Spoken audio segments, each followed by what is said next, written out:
ഞാൻ വിചാരിക്കായിരുന്നു ഇതെന്താ നമുക്ക് മുൻപ് തോന്നാതിരുന്നേന്ന്. ഞാനൊരു വീഡിയോ കണ്ടിട്ടാണ് കേട്ടോ ഇത് തയ്യാറാക്കി നോക്കുന്നത്. വേറെ ഒന്നുമല്ല, ബീട്രൂട്ട് വെച്ചിട്ടേ നല്ല ക്രഞ്ചി ആയിട്ട് കഴിക്കാൻ പറ്റുന്ന ഒരു ഐറ്റം നമ്മുടെ ചായയുടെ കൂടെയൊക്കെ ഇങ്ങനെ വെറുതെ ഇങ്ങനെ കുറിക്കാനുണ്ടല്ലോ, നല്ല അടിപൊളിയാണ് കേട്ടോ. നമ്മൾ ബീട്രൂട്ട് പല രീതിയിലും തയ്യാറാക്കിയിട്ടില്ലേ, എന്നാലേ ഒരു വട്ടം ഒന്ന് ഇങ്ങനെ ഒന്ന് തയ്യാറാക്കി നോക്കിയോളൂ കേട്ടോ. നല്ല എരിവും പുളിയൊക്കെ ഇഷ്ടപ്പെടുന്നവർക്ക് തീർച്ചയായിട്ടും ഇതും ഇഷ്ടപ്പെടും. പിന്നെ അതിൻ്റെ കൂടെ ആ ബീട്രൂട്ടിൻ്റെ മധുരം കൂടെ ആകുമ്പോൾ ഒരു പ്രത്യേക ടേസ്റ്റാണ് കേട്ടോ. അപ്പോൾ നമുക്ക് എങ്ങനെയാണ് ഇത് തയ്യാറാക്കി എടുക്കുന്നത് നോക്കാമല്ലേ. ഞാനേ വലിയൊരു ബീട്രൂട്ടാണ് കേട്ടോ എടുത്തേക്കുന്നത്.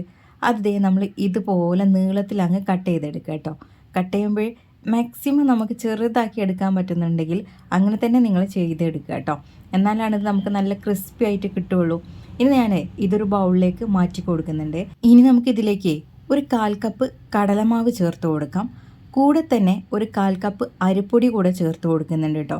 കുറച്ചൊരു ക്രിസ്പിയായി കിട്ടാനും കൂടെ വേണ്ടിയിട്ടാണ്. ഇനി നമുക്ക് ഇതിലേക്ക് എരിവിന് വേണ്ടിയിട്ട് 1 ടേബിൾ സ്പൂണോളം മുളക് പൊടി, ഒരു 1-2 പിഞ്ച് ഗരം മസാല ചേർത്ത് കൊടുക്കുന്നുണ്ട്, ഒരു 1/2 ടീസ്പൂൺ പെരിഞ്ജീരകത്തിൻ്റെ പൊടിയും ഒരു 1/4 ടീസ്പൂൺ കായപ്പൊടിയും ചേർത്ത് കൊടുക്കുന്നുണ്ട്.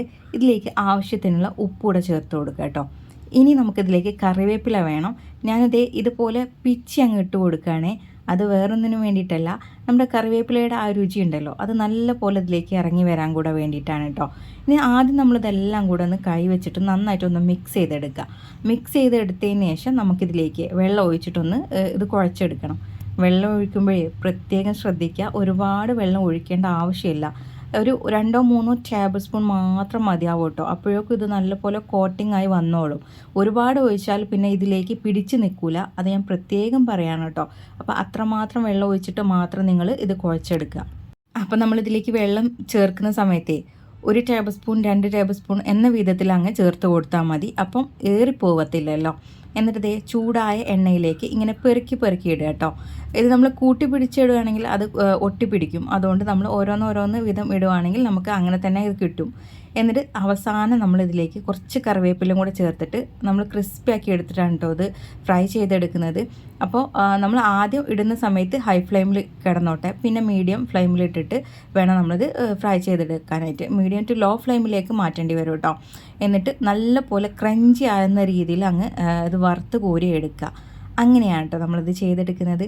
അപ്പോഴേ ബീട്രൂട്ട് വെച്ചിട്ട് നിങ്ങൾ ഇതുപോലെ കഴിച്ച് നോക്കിയിട്ടുണ്ടോ? എന്നാലേ കഴിച്ചിട്ടില്ലെങ്കിൽ ഒന്നൊന്ന് തയ്യാറാക്കി നോക്കിയോളൂ കേട്ടോ. നല്ല എയർ ടൈറ്റ് ആയിട്ടുള്ള ഒരു കണ്ടെയ്നറിൽ നമ്മൾ സൂക്ഷിക്കുവാണെങ്കിലേ ഇത് നമുക്ക് 2-3 ദിവസം പുറത്ത് തന്നെ നമുക്ക് സൂക്ഷിക്കാൻ പറ്റും കേട്ടോ. നല്ല ക്രഞ്ചി ആയിട്ട് അപ്പോഴും കിട്ടും. അപ്പോൾ ഒന്ന് ട്രൈ ചെയ്ത് നോക്കുക. വീഡിയോ ഇഷ്ടപ്പെട്ടാൽ ഷെയർ ചെയ്യാൻ മറക്കണ്ട. Thanks for watching.